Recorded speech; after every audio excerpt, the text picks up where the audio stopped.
Hey everyone, it's Graham and Jesse here from OpenNTF, and we want to do a project highlight today. One of the projects that Jesse's been working on off and on for a good long time. So I'm going to throw it over to you, Jesse, right away to do the intro and tell us what we're going to talk about today. Sure. So I'd like to talk about the XPages Jakarta EE Support project, which is a project that's been around for, I think, 2019, something like that. It got its origins from, I saw Martin Pradney did some cool work where he added better JAX-RS support into an NSF. You can make a REST service in there. And I saw that, I'm like, that is really cool. And I want to do that. And then it's like, oh, there's also other stuff I can do. And so I took that, I codified it into a larger project. And then since then, the work has been adding new capabilities, new specifications, and new powers onto it as I either run into things that I feel like XPages just needs, or specifically a client needs something, and I'm like, I could do that here and put that in there. So this is first question for people who don't know what Jakarta EE is. What's Jakarta? So Jakarta EE is the current form of Java EE. So that was Java Enterprise Edition that came out in the mid 90s, and it was effectively means Java server stuff. So it's if you've heard of servlets, that's Java, and now Jakarta EE. JAX-RS is in that pool, and XPages like JSF is in that category as well, and XPages is a fork of that. And so XPages has given this like a partial set of it. It became Jakarta EE when Oracle decided to open source it fully. It had been kind of like originally pretty closed source, and then was like gradually open source-ish, and now it's just officially, it's over at the Eclipse Foundation. So it's all top to bottom run by Eclipse, and now it's Jakarta EE for trademark reasons. And so that's the new name of the specs. I'd read something, I forget, just recently that said something about Jakarta being kind of the cloud version of Java. So that was why I wanted to clarify. There is actually, so that gets into the other set of things. So for marketing reasons, I guess Eclipse talks about the cloud all the time, but I mean, fair enough. Like you can run this stuff well on somebody's servers or your own servers, but they do talk about like cloud native Java and that sort of thing. And there's another set of projects called MicroProfile, which is also an Eclipse grouping, and that is meant for, it talks about microservices a lot, and it's like cloud native microservices. But what that is essentially a set of additional specifications that provide useful features. And I've been including some of these in this project for a while. So there's a whole history between those two, but now that they're both at Eclipse, MicroProfile is kind of like the R&D department where they're trying new interesting stuff specifically geared towards REST services. So if we boil this down, are we really talking about running XPages outside of Domino? Not with this project. That will be another call that we can have at some point. That's a different project of mine. So everything that I'll be talking about is in an NSF running on Domino. So this is all, you use Domino's current HTTP stack. All of your code is written in an NSF, and it all works like that, and it runs in the existing XPages runtime alongside or in existing XPages. Cool. All right. So tell us about all the goodies we get then.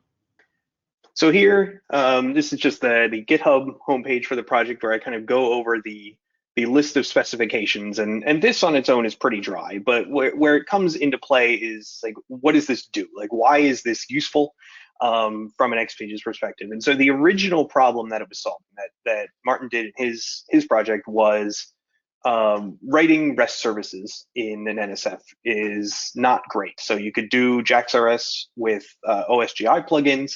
With an old version, you could do, there's the REST services control in an XPage that gives you, like, that gains you session assigner, but it has weird trade-offs. It's not really that natural. It hasn't been updated since it came out. All the problems that you might have with XPages technologies. So what he was doing was saying, okay, use a newer version of JAX-RS, which I'll show you this, the specifics of like what that looks like in a bit, in an NSF. So that way you have a REST service in an NSF, you get your session assigner, and you get database. So you get all these contextual objects. So you know you're authenticated as a Domino user, and you can act as the signer, but it's all in an NSF. You don't have to write OSGI plugins. You don't have to build a Maven-based anything. So there's no different tooling. It's all just done in Designer. So once that was in place, I realized, well, there's a lot of other things that can be brought into play. So there's a specification called CDI, which is not very usefully named unless you already know what it is. It's context and dependency injection. But what this is basically is much, much better managed beans. So you have managed beans in XPages. This is that plus 10 years or so of development. It also has a bunch of things that I brought in for doing bean validation. So if you've ever used Hibernate Validator or something like that, where you would say this property on a class cannot be empty, like it can be a string, but it can't be null or empty, this can check that at runtime. So there's all these specifications that build all of this, and this project has been bringing these in. But what these specifically do is say some of them are just the stuff in XPages is old, this is the new version. So there's like a newer version of the mail classes, the Java X.mail. There's new versions of expression language, which XPages has its version from the JSF 1.1 era, and then this is the newer version that has it's something that comes up a lot is people will try to call a function on a bean from expression language, and you can't unless it's a getter in XPages. This lets you do that. So there's some of them are just bumping up the capabilities of what's there already, saying the XPages one is old and crusty. This is the new current one. Now you have it. And then some of them are things like the JAX-RS support, where you can technically do it in an NSF, but this makes it much, much better. And then some of them are wholly new. Like I added JSP, which itself is not very new, but is a different way to do user interface components in an NSF. I added MVC, which is a very interesting way to do kind of lighter weight. They call it action-based. It's like a different way to do user interface stuff as opposed to XPages in an NSF. And then a lot of interesting things like adding a REST client. Like XPages, one of its deficiencies is that it's very difficult to access a remote REST service in a way that doesn't run into a bunch of problems. This solves that and makes it a lot better. And things like better configuration options, and you can work in to like metrics and app health, and there's this whole field of things that if you are using other app servers are just kind of there for you, and then this brings them to you. Actually, I guess before I go into the demos, is like, is there anything and questions about that? You know, the thing that I'm thinking as you're talking about this is again equating it back to my own experience and understanding why this matters to me. So now that I hear you talking about this, it's like, okay, cool. I'm not going outside of my NSF.